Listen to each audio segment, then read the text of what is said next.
Guys, welcome to my videos.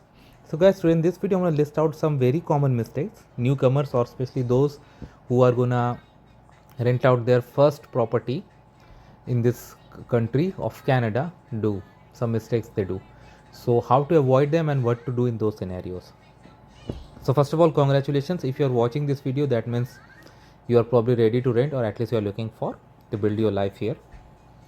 So guys, the very first or the most common mistake is that you budget only based on the number you see. So first of all, never assume that the number you see that is advertised as rent is going to be your final rental cost. No, you need to go in details, because many times what happen, a rental includes utilities too. Many times it does not, and many times it's just partial. For example, hydro is included, water is not, or water is included, hydro is not. So ask questions, read it carefully, the listing or whatever you are doing, that what is included and what is not.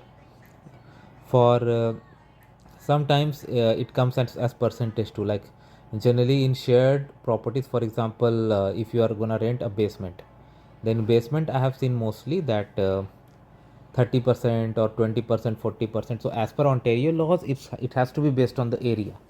So that question you should also ask, that if someone is asking you to pay 40% of the utility cost, you should ask that okay, how much area it covers that you are gonna rent.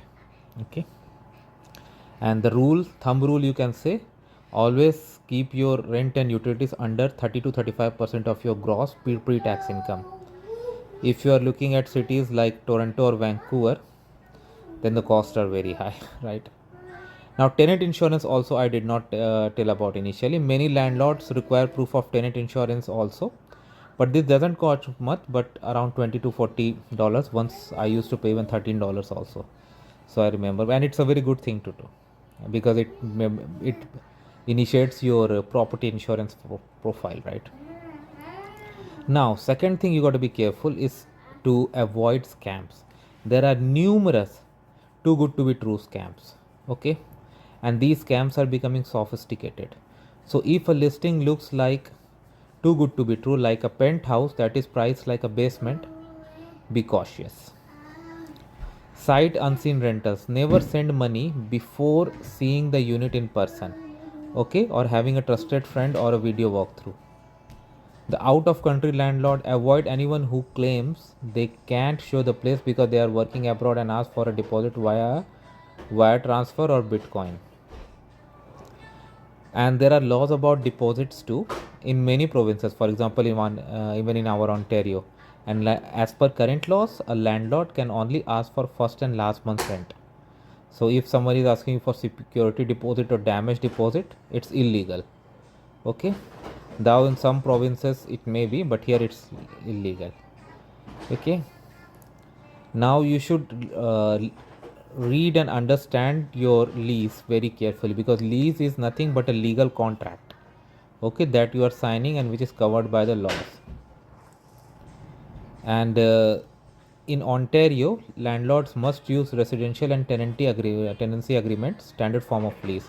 If they hand you over a custom written document, ensure it does not violate your provincial rights.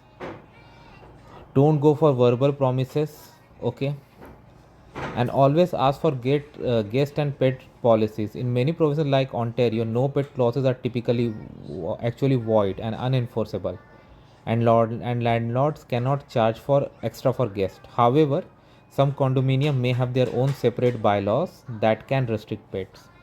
So find out where you are renting. If you are renting inside a condo, find out pets rules there. Never skip your move-in inspection. When you first get the keys, your instinct is to start unpacking. Wait. Document everything, take high quality pictures, because when you leave the apartment, that's gonna be your proof that in what condition you took the apartment and in what condition you are returning it. Okay. Now, understanding rent control is very important, because certain properties do not fall under rent control. That means after the lease period ends, the owner or landlord, you can say, can increase the rent to any any amount they really want to. Okay. So, but those built before November 15, 2018 are subject to rent control. So if you are going to rent control, means every year government publishes a percentage number that this year rent can go up only by this percent. So that applies over there. But if you are going for newer units, this number does not apply. So this also you should understand. Okay. So I told you some very things like avoid scams, just don't go by numbers.